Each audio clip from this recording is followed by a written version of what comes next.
ఇది ఒక rare programme. Telangana జాగృతి అట్లానే పొలిటికల్గా మనం చేసే ప్రోగ్రామ్కి చాలా డిఫరెంట్గా ఒక రేర్ ప్రోగ్రాము. ఇంత ప్రోగ్రామ్కి చాలా ఇంట్రెస్ట్తో వచ్చినటువంటి మీరందరూ, అంటే సీట్లు నిండిపోయి నిలబడితే హౌస్ఫుల్ అంటారు కదా, అట్లా హౌస్ఫుల్ చేసినటువంటి మీ అందరికీ కూడా హృదయపూర్వకంగా నమస్కారాలు తెలియజేస్తా ఉన్నాను. అంటే తెలంగాణకు ఉన్నటువంటి ఒక అద్భుతమైనటువంటి శక్తి ఏంటంటే, ఇక్కడ ఏందో నిజంగా ఈ మట్టిలేదో మహిమ ఉన్నదనుకుంటా. పుట్టిన ప్రతి బిడ్డ కూడా ఆయన రక్తంలోనే ధిక్కారం ఉంటుంది అనుకుంటా, ఆయన ఊపిరిలోనే విప్లవ జ్వాల ఉంటుందని చెప్పి నేను అనుకుంటా. అది మనం దాశరథి గారిని చూస్తే అనువనువున కూడా మనకు కనబడుతుంది. మరి అటువంటి దాశరథి గారి మాట, అంటే ఈ పాట చేయడం వెనుక విషయం ఏంటంటే, తెలంగాణ ఉద్యమం కన్నా ముందు ఎన్నో సంవత్సరాల ముందు ఈ పాట చల్లని సముద్ర గర్భం విన్నప్పుడు అందులో ఒక 2 సెంటెన్సెస్ ఉంటాయి. అన్నార్థులు అనాథలుండని ఆనవయుగం అదెంత కాలం. అసలు ఆ ఒక్క సెంటెన్స్ విన్న తర్వాత మనిషిగా పుట్టినటువంటి మనం ఈ ప్రపంచంలో నుంచి ఆకలిని తీసేయడానికి ఏం చేయగలుగుతాం, ఇబ్బంది పడకుండా పాపం చిన్నపిల్లలు మంచిగా ఉండడానికి ఏం చేయగలుగుతామని ఒక ఇన్స్పిరేషనల్ సెంటెన్స్ అది. అసలు ఆ ఒక్క సెంటెన్స్ కోసం ఆ పాటను పదే పదే చదివి విని, నిజంగా నేను యూట్యూబ్లో ఎక్కువ ఏది సెర్చ్ చేయను, ఈ పాటకు సెర్చ్ చేసినంత అయితే దేనికి సెర్చ్ చేయలేదు. ఎట్లా అంటే ఈ పాట ఎవరు పాడినా, చాలా మంది ఉస్మానియా యూనివర్సిటీలో చెట్ల కింద కార్లు ఆపుకొని పాట పాడుకుంటూ వీడియో రికార్డ్ చేసి యూట్యూబ్లలో పెట్టినవి ఉంటాయి. ఎన్ని విన్నానో ఒక 1000 వర్షన్స్ వినుంటాను నేను. కానీ అందరికన్నా నాకు దేశపతి శ్రీనివాస్ గారు పాడినటువంటి వర్షన్ నచ్చి, సార్ ఆ మాట చెప్పలే కానీ నేను ఒక 3 ఏళ్ళు వెంటబడ్డా సార్ వెనకాల. సార్ ప్లీజ్ సార్ రికార్డ్ చేద్దాం సార్ ఈ పాట మీరు. ఎగ్జాక్ట్లీ ఎంత వెంటబడితే ఒక 3 ఏళ్ళ తర్వాత సార్ పాట రికార్డ్ చేశారు. రికార్డ్ చేసిన తర్వాత మళ్ళీ ఇంకొక 3 ఏళ్లకు చిత్రీకరణ జరిగింది. అయినాక 3 ఏళ్లకు ఇవన్నీ అయ్యేటప్పటికి నిజంగా పెద్దల ఆశీర్వాదం ఉంటారంటారు. ఇవాళ దాశరథి గారి 100వ జయంతి సంవత్సరంలో ఆవిష్కరణ జరగడం అన్నది నిజంగా చాలా అదృష్టంగా నేను భావిస్తున్నా. ఏది కూడా ఈ ప్రపంచంలో యాదృచ్ఛికంగా జరగదు, ఏది ఎప్పుడు జరగాలో అప్పుడే జరుగుతుందని నేను బలంగా నమ్ముతాను. ఇవాళ ఆవిష్కరణ జరిగిందంటే ఖచ్చితంగా 100% మనకు దాశరథి గారి ఆశీర్వాదం ఉందనే మనస్ఫూర్తిగా నేను భావిస్తూ ఉన్నాను. మరి ఈ పాటను చేయడం వెనకాల సార్ పాడడం, వారి గాత్రం ఉంటే, మరి మల్లిక్ గారి సంగీతం కూడా అంతే సూదింగ్గా, ఎట్లయితే దేశపతి గారి వాయిస్ ఉందో అంతే సూదింగ్గా ఆ పాట ఎప్పటికీ ఉండిపోయే విధంగా సోదరు మల్లిక్ గారి మ్యూజిక్ ఉంది. Thank you so much. అట్లానే పూర్ణ పాపం హార్ట్ పెట్టి ఎడిటింగ్ చేసిండు, హార్ట్ పెట్టి మమ్మల్ని రమ్మన్నారు ఒకసారి వచ్చి మీరు నివాళులు అర్పించేటటువంటి దృశ్యం ఉండాలి అని అంటే, ఎక్కడ అంటే రవీంద్ర భారతికి పోయినాం. పోయేవరకు అందరు డాన్స్ చేస్తారు. నేనన్నా ఇదేంద్రపై ఇట్లా డాన్సులు గిన్సులు పెట్టినావు మన తెలంగాణ పాటలకు, సారి ఏమనుకోదు, సూట్ కాదు ఇదేంది పెట్టినావు నువ్వు అని అంటే, లేదక్క డిఫరెంట్ వస్తుంది మీరు చూడండి చాలా, అంటే ఈ పాటలో ఉన్న డెప్త్ కన్వే చేయడానికి ఇది కావాలి అని అంటే నాకైతే అప్పుడు కొద్దిగా అనుమానంగానే ఉండే. కానీ ఈరోజు పాట చూసినాక మాత్రం డెఫినెట్గా మంచి ఎఫర్ట్, మంచి థాట్ అని చెప్పి మనస్ఫూర్తిగా అనిపించింది. చాలా డీసెంట్గా చక్కగా వచ్చింది. అట్లానే ఎడిటింగ్ కూడా మీరు బ్యూటిఫుల్గా లిరిక్స్కి తగ్గట్టు చేసినందుకు మనస్ఫూర్తిగా పూర్ణ గారిని అభినందిస్తూ ఉన్నాను. అట్లానే వేదిక మీద ఉన్నటువంటి ప్రతి ఒక్కరు కూడా చాలా ఇన్డెప్త్గా మాట్లాడుకుంటూ పోయినారు.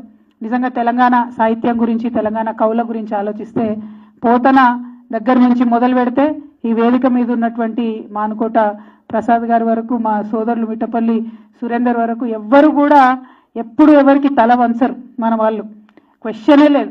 పోతన ఆనాడు రాజు ఇంటికి వచ్చి కూడా నాకు కవిత్వం అంకితమే అంటే ఇయ్యాను పో, నేను శ్రీరాముడికి ఇచ్చుకుంటా అని చెప్తాడు ఆయన. అట్లనే దాశరథి గారు కూడా అంతే.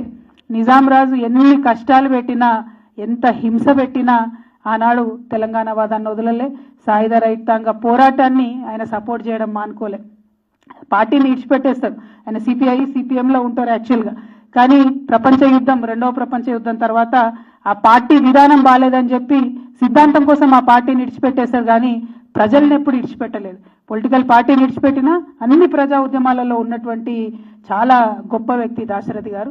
సరే, ఇందాక కూడా మాట్లాడుతుంటివి, అట్లా తెలంగాణ రావాలని చెప్పి స్వప్నించి కాంక్షించినటువంటి వ్యక్తులు, తెలంగాణకు అన్యాయం జరుగుతున్నటువంటి క్రమంలో పాపం ఏదో ఇంకా ఆశ ఉండే ఆయనకు, తెలుగు వాళ్ళందరం కలిసినాం కదా బాగుంటుంది తెలంగాణ, ప్రత్యేక తెలంగాణ ఉన్నా లేకున్నా అనేటటువంటి లైన్లో ఎక్కువ ప్రత్యేక తెలంగాణ 1969లో వారి వర్క్స్ ఎక్కువ కనపడవు. కానీ ఓవరాల్గా అందరం బాగుండాలనేటటువంటి అద్భుతమైన ఆలోచనతోనే ఉండే. అయితే ఏదైతే నా తెలంగాణ కోటి రతనాల వీణ అని వారు మా నిజామాబాద్ జైలు గోడల మీద బొగ్గుతో రాసిండ్రో, అదే ఆనాడు మలిదశ తొలి తెలంగాణ ఉద్యమానికైనా, మలిదశ తెలంగాణ ఉద్యమానికైనా కూడా స్ఫూర్తిగా నిలిచింది. అందుకే నేను ఒక మాట అంట, ఇక్కడ ఉన్నటువంటి కవులు, వింటున్న కవులందరూ కూడా డెఫినెట్గా ఈ మాటను అంగీకరిస్తారు అనుకుంటున్నా. పాలకులు ఎవరన్నా కానీ గన్నుల కన్నా ఎక్కువ పెన్నులకే భయపడతారు. ఎందుకంటే ఒక్క సిరా చుక్క 1,00,000 మెదళ్ళను కదిలిస్తుంది. ఆయన బొగ్గు పట్టుకొని ఆ గోడ మీద రాసినటువంటిది దాదాపు 80 సంవత్సరాలు అయిపోతుంది. కానీ ఇప్పటికి కూడా మనం ఇంకా నా తెలంగాణ కోటి రత్నాల విన చెప్పుకుంటున్నామంటే అక్షరానికి ఉండే పవర్, పెన్నుకు ఉండే పవర్ దేనికి కూడా ఉండదు. మా తమ్ముడు సురేందర్ ఇంతకుముందు మాట్లాడుకుంటూ ఈ పాలన పోవాలంటే ఏదో మందు కనిపెట్టాలన్నాడు. మందు కాదు బ్రదర్, మందు గుండు సామాగ్రి తయారు చేసుకోవాలి.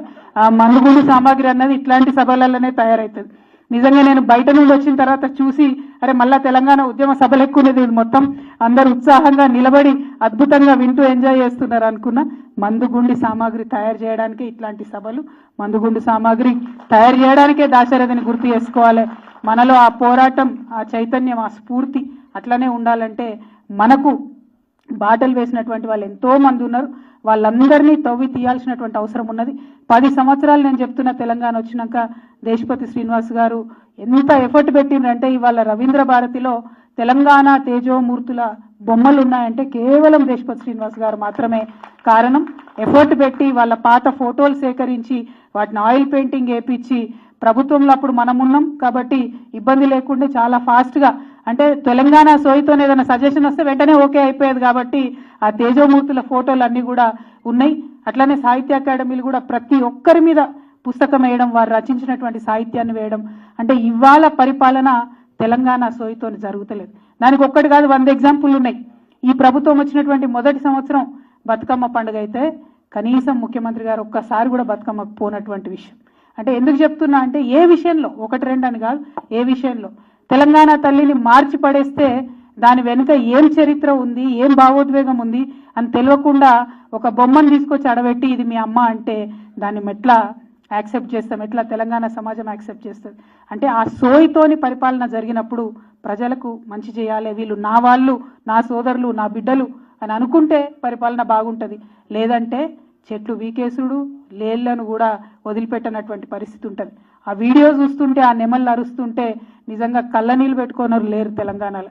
నాకు ఎన్ని ఊర్ల నుంచి ఎంతమంది మనకు మెసేజ్ పెట్టిరు, మీరు వెళ్ళండి ఏం చేస్తున్నారు, హెచ్సియూకి ఎందుకు పోవడం లేదని చెప్పి మెసేజ్ పెడుతున్నటువంటి పరిస్థితి. కానీ ఇవాళ అక్కడ తెలంగాణ నేల మీద 1 సంవత్సరం 2 సంవత్సరాల నుంచి చదువుకున్న బోర్డింగ్ వాళ్ళు ఉన్నట్టున్నారు. వాళ్ళు అద్భుతంగా ఉద్యమాలు చేస్తున్నారు, మా యూనివర్సిటీ మాకు కావాలని. మళ్ళా బీఆర్ఎస్వి, జాగృతి, ఉస్మానియా యూనివర్సిటీ విద్యార్థులందరూ కూడా పెద్ద ఎత్తున అక్కడ పోయి ఉద్యమాలు చేసి మద్దతు ఇస్తూ ఉన్నారు. ఆ పోరాట స్ఫూర్తిని డెఫినెట్గా కొనసాగిద్దాం.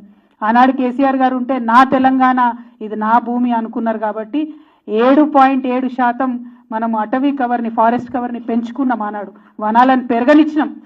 ఇప్పుడేమో వనాలన్నీ క్లీన్ చేసి చెట్లన్నీ వీకేసేటటువంటి పరిపాలన జరుగుతున్నది. ఎందుకంటే ఇల్లు నాది అనుకుంటలేరు, ఉన్న కాడికి దోసుకొని పోవాలి అనుకుంటున్నారు. అంటే ఈ సాహిత్య వేదికైనా ఈ మాట చెప్పక తప్పని పరిస్థితి. ఆ సోయితో పరిపాలన లేదు, జరుగుతలేదనేటటువంటి బాధతో చెప్తా ఉన్నటువంటి సంగతి. ఇక్కడ మన సురేందర్ ఉన్నారు, అద్భుతంగా తెలంగాణ జాతి ఉద్యమంలో పాల్గొన్నాడు. తన జాతి కోసం జరిగినటువంటి ఉద్యమంలో కూడా 1,00,000 డప్పులు 1000 గొంతులు అనేటటువంటి దాంట్లో చాలా యాక్టివ్గా ముందుకొచ్చి పాల్గొన్నాడు. అట్లనే మాన్కోట ప్రసాద్ తమ్ముడు సందీప్ కూడా మరి బీసీ పాట, బీసీ ఉద్యమం అంటే ఒక అద్భుతమైనటువంటి బీసీ పాటను కూడా చేసి, ఆనాడైనా ఈనాడైనా గాయకులు, మీరు కేవలం గాయకులు కాదు, మన తెలంగాణలో పాటలు పాడేటోళ్ళు ఓన్లీ మీద మీద పాటలు పాడేటోళ్ళు తక్కువ మంది ఉంటారు. ఫీల్ అయ్యి రాసి పాడేటోళ్ళే 99% మంది ఉంటారు. అటువంటి తమ్ముళ్ళు, అటువంటి సోదరులందరూ కూడా మరి ముందుకు రావడం, తెలంగాణలో జరుగుతున్న ప్రతి ఉద్యమానికి బాసటగా నిలవడం, ఇది యాదృచ్ఛికం కాదు, ఇది దాశరథి గారి వారసత్వం, దాశరథి గారి ఆశీర్వాదం అని చెప్పి నేను మనస్ఫూర్తిగా నమ్ముతూ, మరి గౌరవనీయులు పెద్దలు దేశపతి శ్రీనివాస్ గారు చెప్పినట్టు వారు ఇంకా ఏం సూచనలు చేసినా తెలంగాణ జాగృతి ఒక సాహిత్య సంస్థ ప్రాథమికంగా కాబట్టి ఖచ్చితంగా ఆ సూచనలన్నీ ముందుకు తీసుకొని వెళ్తాం. తెలంగాణ బిడ్డలకు పాత జ్ఞాపకాలన్నీ కూడా ముందుకు తీసుకెళ్లి ఇంకా ఉద్యమంలో ముందుకు పోవడానికి మందుగుండి సామాగ్రిని సమకూరుస్తామని చెప్పి ఈ సందర్భంగా తెలియజేస్తూ, మరి ఇక్కడికి వచ్చినటువంటి అందరినీ కూడా ఒక్కసారి చాలా మంది యంగ్స్టర్స్ వచ్చినారు, మీ అందరితో కూడా నా రిక్వెస్ట్, ఈ పాట మళ్ళీ మళ్ళీ వినండి. ఎందుకంటే ఈ పాటలో ఒక్క సెంటెన్స్ విని నేను నా జీవిత గతినే మార్చుకున్నటువంటి దాన్ని. డెఫినెట్గా ఈ పాటను మళ్ళీ మళ్ళీ వింటే అందులో ఏదో ఒక ఇన్స్పిరేషన్ ఉంటుంది. మీరు అందరు కూడా చేస్తుంటారు, ఎంతమంది ఎన్ని పనులు చేస్తుంటారు అంటే పిల్లలు పాపం వాట్సాప్ గ్రూపులు పెట్టి బ్లడ్ డొనేషన్ కోసం అడుగుతుంటారు. ఎవరో ఎమర్జెన్సీగా మెసేజ్ పెట్టి నక్క బ్లడ్ ఉందా అంటే కొట్టుకొని గుండె లేదు తెలంగాణలో. ఎట్లా పనిచేయాలి, ఏ మార్గంలో పనిచేయాలి అనేటటువంటి అవకాశం దొరకకనే చాలా మంది పనిచేయడానికి ముందుకు రారు. కాకపోతే ప్రతి ఒక్కరు కూడా స్పందిస్తారు. కష్టంలో ఉన్నారంటే పని చేయని వాళ్ళు ఇవాళ ఎక్కడ కూడా లేరు. ఎక్కడో ఒక చోట మీ గల్లీలో మీరు సర్వీస్ చేస్తున్నారు, ఆన్లైన్లో వీలైన కాడికి ఆన్లైన్లో సర్వీస్ చేస్తున్నారు. ప్రతి ఒక్కరు కూడా ఉద్యమంలో కలిసి వస్తున్నారు. మీ అందరితో కూడా రిక్వెస్ట్ ఒకటే, సాహిత్యం ఎంత చదివితే ఇంకా చైతన్యం అంత వస్తుంది. కాబట్టి ఖచ్చితంగా ఈ పాటను మళ్ళీ మళ్ళీ వినండి, 10 మందికి ప్రమోట్ చేయండి. ఇటువంటి పాటలు రావాల్సినటువంటి అవసరాన్ని గుర్తు పెట్టుకోండి అని చెప్పి మా యువ మిత్రులందరూ కూడా మళ్ళీ ఒకసారి తెలియజేస్తూ థ్యాంక్ యూ సో మచ్. జై తెలంగాణ, జై తెలంగాణ. Thank you. అక్కడ సన్మానం.